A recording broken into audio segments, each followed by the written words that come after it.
मेरा देवर रोज रात को घोड़ी का दूध पीता और मेरे पास सोने की जिद करता। मैं भी छोटा बच्चा समझकर पास सुला लेती, लेकिन एक रात मेरे होश उड़ गए। जब मैं नींद से जागी तो मेरा देवर मेरे ऊपर मेरी चीखें निकाल दी।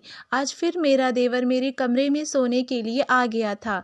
मैं पहले तो हैरान हुई कि अचानक से मेरे देवर को मेरे कमरे में सोने की जुनून क्यों चढ़ गया है, मगर मैं जब भी उससे पूछती तो वही कहता कि मुझे अब अकेले सोने में डर लगता है। मुझे अपने देवर पर बहुत गुस्सा आया था और मैं उसको अपने साथ सुला ली। वे वैसे भी 13 साल का छोटा सा बच्चा है और मैं 20 साल की थी, तो मेरे लिए तो मेरा देवर बहुत ही छोटा था, इसीलिए मुझे उसको अपने साथ सुलाने का कोई मसला नहीं हुआ था। इस तरह अब तकरीबन रोज ही मेरा देवर उस वक्त मेरे पास सोने के लिए आता था जिस वक्त मैं सोने ही वाली होती थी। पहले पहले तो मैं इस बात को बिल्कुल ध्यान नहीं देती थी और अपने देवर को अपने पास सुलाती रही, मगर फिर कुछ दिनों के बाद मुझे अपने देवर में अजीब से बदलाव महसूस होने लगे थे। मुझे लगता था कि जैसे मेरा देवर मुझे हर वक्त बहुत गौर से देखता है, और सिर्फ रात ही नहीं, मेरा देवर दिन में भी और मेरे आगे पीछे घूमने लगता है। मैं जहाँ जाती वे मेरे ही पीछे होता है। मैं किचन में काम कर रही होती तो मेरा देवर मेरे किचन में भी मेरे पास आकर बैठ जाता, और जब तक मैं किचन में काम करती रहती वे वहीं पर बैठा रहता था। और अगर मैं उसको बोल भी देती, तुम यहाँ क्या कर रहे हो, अपने दोस्तों के साथ जाकर खेलते क्यों नहीं हो, और मैं इतने दिनों से देख रही हूँ कि तुम अब स्कूल की भी बहुत छुट्टियां करने लगी हो, और ये बहुत गलत बात है। इस तरह तुम्हारा पढ़ाई का बहुत ज़्यादा नुकसान हो जाएगा और तुम अपने क्लास वालों से बहुत पीछे रह जाओगे। और जो मेरा ख्याल है तुम्हें इंजीनियर बनाने का, वे भी पूरा नहीं हो पाएगा। तुम अब अपनी छुट्टियां वाली ये गलत रूटीन ख़त्म कर दो और दोबारा से स्कूल जाना शुरू कर दो। तो मेरा देवर ये बात सुनकर लड़ने वाले अंदाज में कहता है कि बस भाभी, नहीं जाना मुझे स्कूल, मैं घर में रहकर पढ़ाई कर लेता हूँ, और मुझे ज़्यादा पट्टी ना पढ़ाओ, और ना ये कोशिश की मैं घर से बाहर रहूँ, और ना ही आप मुझे दोस्तों के साथ खेलने में दिलचस्पी नहीं है। मैं अब बड़ा हो गया हूँ और घर में आपके साथ रहना चाहता हूँ। बार बार मुझे एक ही बात मत करो प्लीज़।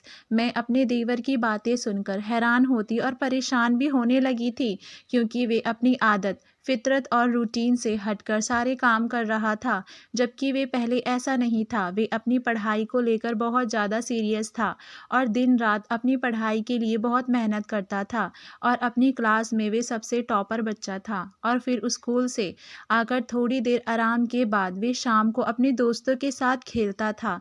शुरू से मेरे देवर की यही रूटीन रही थी, तो फिर वे अब ऐसा क्यों हो गया था कि वे दिन रात मेरे सर पर सवार रहने लगा था। फिर इतना ही नहीं, मैंने महसूस किया कि वे घर बैठकर मुझ पर ही नज़र रखता है और उसकी नज़रें मुझे अंदर तक उतरती महसूस होती थी। वे जैसे मुझे अंदर तक छानबीन करना चाहता हो। ये हरकत मुझे परेशान कर रही थी। और फिर जो काम उसने रात को शुरू किया हुआ था, अब तो उससे भी मुझे घबराहट होने लगी थी।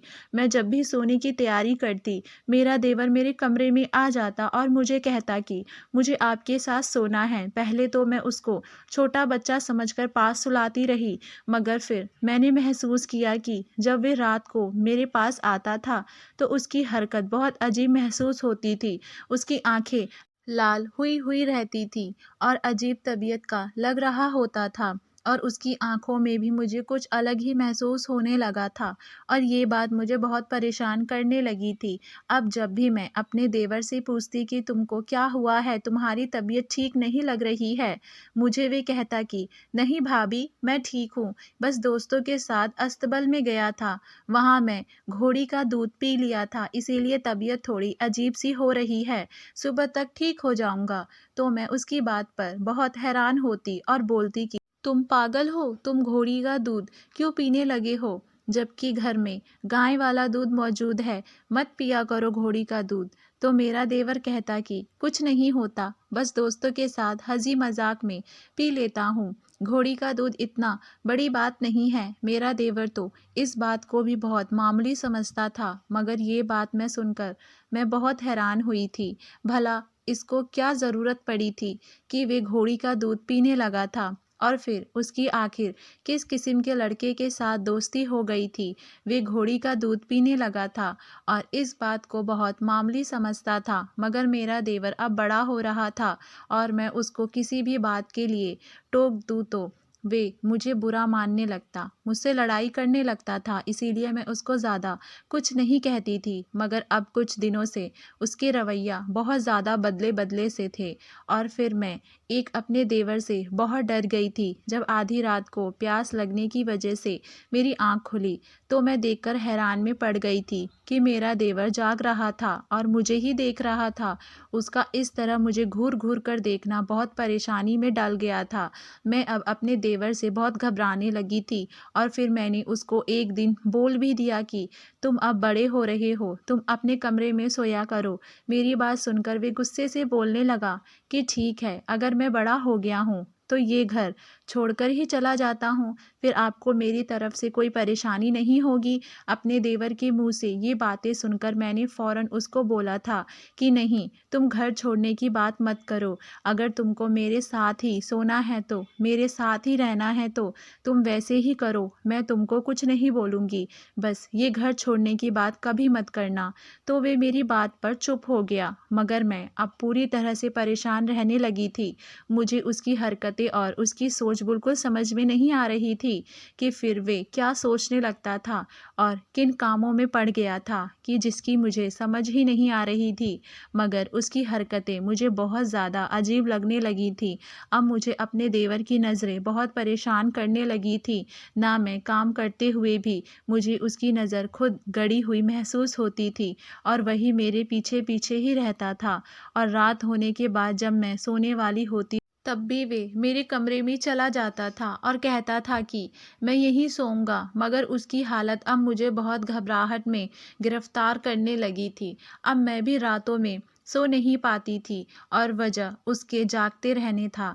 मैं कभी भी समझ नहीं पाती थी कि वे अगर मेरे साथ सोना चाहता था तो उसको फिर सो जाना चाहिए था, मगर वे जागता रहता था और मुझ पर ही नज़र रखता था। उसका इस तरह जागकर मुझे यूं ही जी भरकर देखना मुझे परेशान में डाल गया था। फिर एक रात 2 बार मेरी आँख खुली तो ये देखकर मेरी रूह काँप गई, क्योंकि मेरा देवर जाग रहा था और मेरी बहुत करीब बैठा हुआ था। मैं बहुत घबरा गई थी और मेरे हाथ पैर पर पसीने आने लगे थे। मेरा सांस फूल रहा था, जैसे सीने में दबाव महसूस हो रहा था। मैं बहुत कोशिश के बावजूद भी हरकत नहीं कर पा रही थी और ना ही अपने देवर से कुछ भी पूछने की हिम्मत नहीं हो रही थी कि वे जाग क्यों रहा है, वे चाह क्या रहा है और क्यों मुझे घूर रहा है। मैं अब पूरी तरह से घबराहट का शिकार हो गई थी और अपने देवर की वजह से मेरी भी नींद उड़ चुकी थी और मैं भी दिन में भी आराम नहीं कर पाती थी। मुझे बहुत ज़्यादा एहसास हो रहा था कि मेरा देवर बहुत बदल गया है और ये बदलाव बहुत गलत किस्म का था और गलत था। कुछ है ऐसा जो मेरी समझ से बाहर था। अगर जो भी था वे बहुत गलत था। फिर एक दिन मुझ पर अपने देवर की इस हालत का राज खुला था, जिसने मेरे रोंगटे खड़े कर दिए थे और मैं जीने के काबिल भी नहीं रही थी। वे हकीकत जानकर मेरा दिल किया था कि ज़मीन फटे और मैं उसमें समा जाऊं। इतनी बेइज्जती और इतनी घटिया हरकत सोच भी नहीं सकती थी कि जो मेरे देवर ने की थी, और मेरे देवर की हरकत ने मुझे जीते जी मार दिया था और मैं बहुत ज़्यादा दुख और तकलीफ़ में गड़कर रह गई थी। जो कुछ भी हुआ था वे मेरे होश उड़ाने के लिए काफ़ी था। मैंने कभी सोचा भी नहीं था ज़िंदगी कभी मुझ पर इस मोड़ पर भी लाकर खड़ा कर देगी कि बाद में खुद से नज़रें मिलाने के लायक नहीं रहूँगी और इतना दुख मिलेगा। दिल कर रहा था कि मैं इस दुनिया से चली जाऊं और अपने देवर का बिल्कुल एहसास ना करूं। उस रात मेरी ज़िंदगी बदल डाली थी, जब एक रात तबीयत ठीक ना होने की वजह से मैं जल्दी सो गई और तब नींद में मुझसे एहसास हुआ कि कोई झटके से मेरा बिस्तर पर बैठा है। मेरी आँख खुल गई और फिर उसने पहले कि मैं कुछ समझती मेरे देवर ने मेरे ऊपर, हम 2 ही बहन थे, हमारे माँ-बाप ने मेरी शादी बहुत जल्दी कर दी थी। इस वक़्त मैं 14 साल की लड़की थी। मेरे ससुराल में मेरे सास-ससुर नहीं थे। मेरा देवर था जो कि 8 साल का था।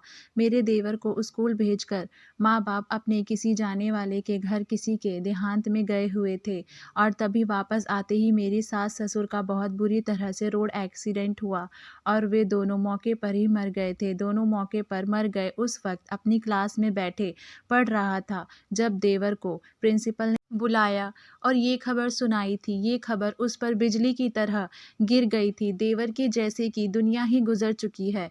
इतने चाहने वाले उसके माँ बाप इस दुनिया से चले गए थे। अपने माँ बाप की मौत पर बहुत रोया था। मेरे पति भी बहुत टूट गए थे। रुला रही थी मगर मेरे पति अपने माँ बाप के देहांत से सदमे में चले गए थे और बुरी तरह से सहम गया था, जिसकी वजह से इसकी हालत बहुत ख़राब होने लगी थी। तब मेरे सारे ख़ानदान वालों ने जैसे तैसे मेरे पति को रुलाया, तो वे इतना रोया कि मेरे देवर का दिल फटने वाला हो गया था और अपना काम भूल गया था। उसकी उम्र ही क्या थी जिसमें माँ बाप की जुदाई सहन करनी पड़ गई थी, और वे भी ऐसे वक्त में जबकि मेरा देवर अभी तक माँ बाप के साथ ही सोता था और माँ बाप बहुत ज़्यादा लाडला था। इस वजह से वे माँ बाप की मौत पर उसका बहुत बुरा हाल हो गया था और उसको दौड़े पड़ने लगे थे। और ये बहुत ख़तरनाक बात है। हालांकि मेरे पति के चाचा ने उसको किसी अच्छे से डॉक्टर से चेक करवाया, उसको नींद की दवाई देना शुरू करवा दिया था और मेरा देवर ज़्यादातर बेहोश रहता था और उसकी कोई होश नहीं रहता था। घर में क्या हो रहा है और क्या नहीं, मेरे ससुराल में पति के घर में चाचा के 2 ही बेटे थे और बेटी कोई नहीं थी, जिसकी वजह से चाचा मेरे पति पर बहुत ज़्यादा प्यार करते थे क्योंकि मेरे पति के माँ बाप नहीं थे। और यही बात पति के चाची को बहुत बुरी लगती थी।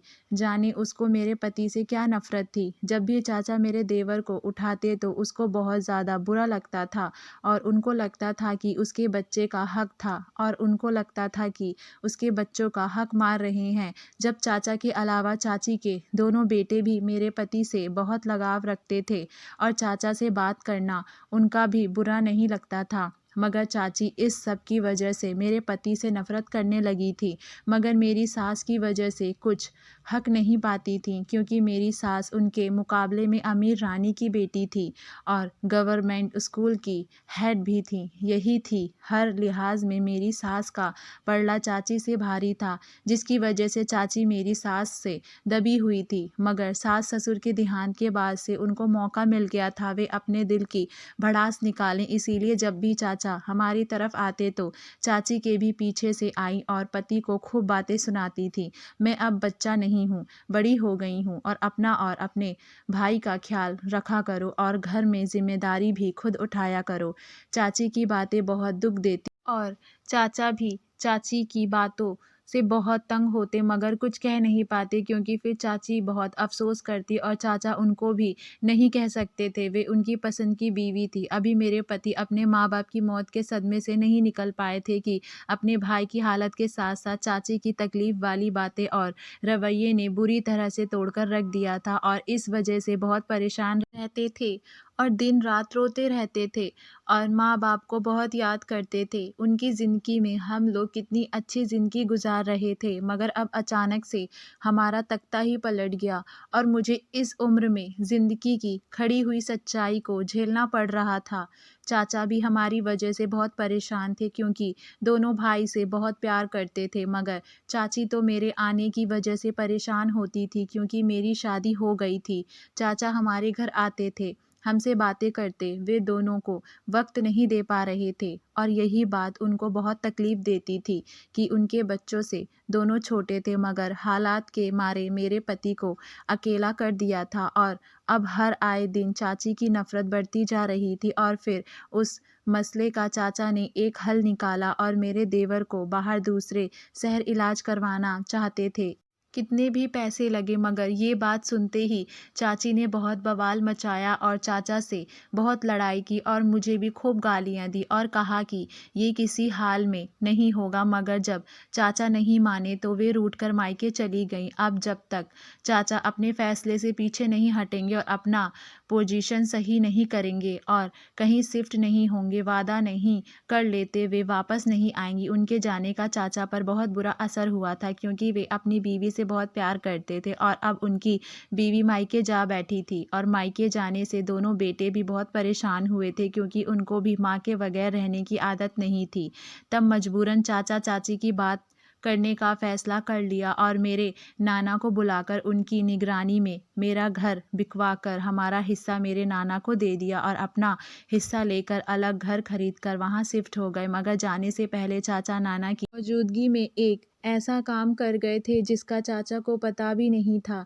बस वे इस काम से बहुत खुश थे कि उनकी चाह पूरी हो गई थी। फिर चाचा के चले जाने के बाद मेरे नाना ने अपने घर वाले इलाके में हमारे लिए एक घर खरीदा और हम देवर भाभी को वहाँ शिफ्ट कर दिया। उसके बाद नाना तकरीबन रोज़ ही हमारे पास चक्कर लगाते थे और हमारी हर ज़रूरत करते थे। मगर नाना हमें अपने घर लेकर नहीं गए थे क्योंकि चाचा की तरह उनकी बहू भी हमें अपने साथ रखने को तैयार नहीं थी। इतनी छोटी सी उम्र में भी हमें और देवर को अकेला रहना पड़ता था। पति विदेश रहते थे मगर मैं अब खुद को मजबूत बनाने की पूरी कोशिश की ताकि अपने देवर को और खुद को संभाल सकूं, किसी की मदद ना लूं। फिर मैं घर में ही रहकर अपनी पढ़ाई पूरी की और उसके बाद अपनी पढ़ाई को अलविदा कह दिया। अपने देवर की तरफ ध्यान देने लगी।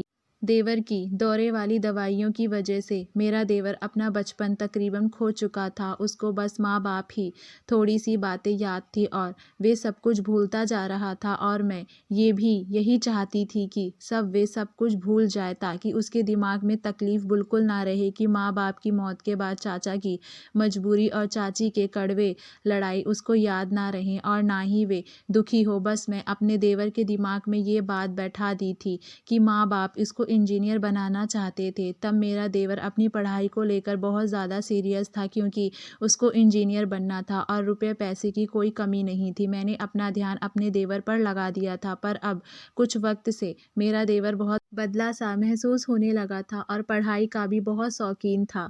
मेरा देवर पढ़ाई में से भी जी चुराने लगा था और उसने अपने दोस्तों के साथ खेलना भी छोड़ दिया था। और जब मैं उससे पूछने की कोशिश की तो उसने मुझसे बदतमीज़ी की और कहा कि वे अपनी मर्ज़ी से रहना चाहता है और मैं उसके मामलों में ना बोलूं। मुझे उसकी ऐसी बातों से बहुत दुख हुआ और हैरानी हुई क्योंकि वे ऐसा बिल्कुल नहीं था बल्कि मेरी हर बात बहुत इज्जत से सुनता था और मानता भी था।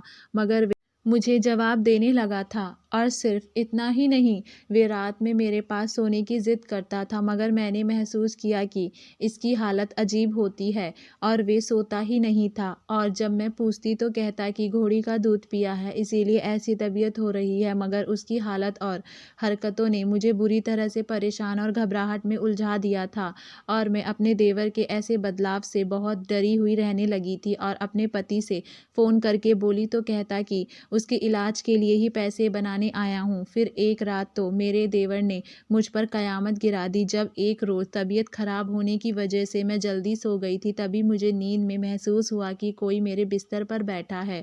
तो मेरी आँख खुल गई और अपने देवर को अपनी बहुत करीब बैठा देखकर मेरी घबराहट और डर से आँख खुली की खुली रह गई और उससे पहले कि मैं कुछ कहती मेरे देवर मेरे ऊपर थप्पड़ की बौछार कर दिया और साथ ही साथ रोए जा रहा था और बोलते जा रहा था कि इससे अच्छा था कि आप भी माँ बाप के साथ मर जाती, कम से कम आपकी वजह से मुझे इतनी जिल्लत ना उठानी पड़ती। मैं अचानक से उसकी हरकत से बौखला कर रह गई थी और अपने देवर की हरकत और बातों ने मुझे बहुत हैरानी में डाल दिया था। मगर ये सब क्यों कर रहा था और अपनी माँ जैसी भाभी पर इतने हाथ क्यों उठाया था? तब मैं बड़ी मुश्किल से उसको रोका और झटके से खुद से दूर किया और गुस्से से चीख पड़ी और बोली कि ये क्या बदतमीज़ी है? तुम होश में तो हो? तुम्हारी हिम्मत कैसे हुई मुझ पर हाथ उठाने की? और ये क्या बकवास बाजी कर रहे हो? मतलब क्या है तुम्हारी इस बात का? तो मेरी बात पर मेरा देवर नफ़रत से बोला कि हाँ, मैं पूरी होश में हूँ और आपकी वजह से ही मेरी ज़िंदगी बर्बाद हो गई है। आपकी वजह से मुझे लोगों की बातें सुननी पड़ती है। आपकी वजह से ही मेरे दोस्तों ने मुझसे दोस्ती तोड़ दी है। मैं कहीं मुँह दिखाने के काबिल नहीं रहा। मैं किसी बात सुनकर हैरान रह गई थी। मुझे समझ नहीं आया कि वे ऐसा क्या कह रहा था। तब मैंने उसके हाथ अपने हाथ में लिया और उसको कहा कि मुझे खुलकर बताओ कि तुम क्या कह रहे हो? तब वे रोते हुए कहने लगा कि कुछ दिन से लोग मुझसे देखकर इशारेबाजी करते हैं और मुझ पर बातें करते हैं मगर मैं नहीं समझता कि ये लोग आखिर क्यों कह रहे हैं ये सब। और फिर एक रोज़ जब मैं दोस्तों के साथ खेलने गया तो मेरे दोस्तों की माँ ने मुझे ये कहकर भगा दिया कि तुम चरित्रहीन भाभी के देवर हो और तुमसे दोस्ती करके हमारे लड़के ख़राब हो जाएंगे क्योंकि तुम्हारी भाभी से कोई लड़का अकेले में मिलने आता है और जब तुम स्कूल और खेलने जाते हो तब वे लड़का तब तुम लोगों के घर आता है और तुम भाभी के साथ अकेले घर में वक्त गुजारता है। और अब आपकी वजह से मोहल्ले के आवारा लड़के भी मुझे परेशान करने लगे हैं। मेरा सुकून बर्बाद होकर रह गया है। ना मैं स्कूल जा सकता हूँ और ना ही मैं खेलने। और ये सब आपकी वजह से हुआ है। बताइए मुझे कौन है। तब वे अपने देवर की बात पर मुझे जिल्लत हुई। मैंने कहा कि मैं अपने देवर के लिए क्या कुछ नहीं की, और एक वे है जो मेरे साथ ये सब कर रहा है, मगर मैंने इसको कुछ नहीं कहा और उसके सामने पहली बार अपने पति और चाचा को कॉल मिलाई और उसको भी सारी हकीकत बताई। चाचा और पति को सुनकर मेरे देवर हैरान हुआ कि हमारी कोई रिश्तेदार भी है, क्योंकि अब कुछ वक्त से वे अपनी फैमिली से बाहर के मुल्क में जा चुके थे और चाचा चाची की वजह से हमारे घर नहीं आते थे, इसीलिए मेरा देवर उनके बारे में कुछ नहीं जानता था। फिर मेरे चाचा ने मेरे देवर से बात की और कहा कि वे लड़का तुम्हारा भाई है और तुम्हारी भाभी का पति है। अगर घर में जाने से पहले मैंने उसकी शादी करवा दी थी और वे तुम दोनों को अकेला ना छोड़े। और फिर मेरा देवर को सब कुछ याद आ गया और मुझसे माफ़ी मांगी। मैंने भी उसको माफ़ कर दिया और मेरा पति भी बाहर मुल्क से आ गया और अब हम अपने पति के साथ और अपने देवर के साथ एक ही घर में रहने लगे। और चाचा को भी ये बात पता चली तो और चाची ने भी मुझे स्वीकार कर लिया।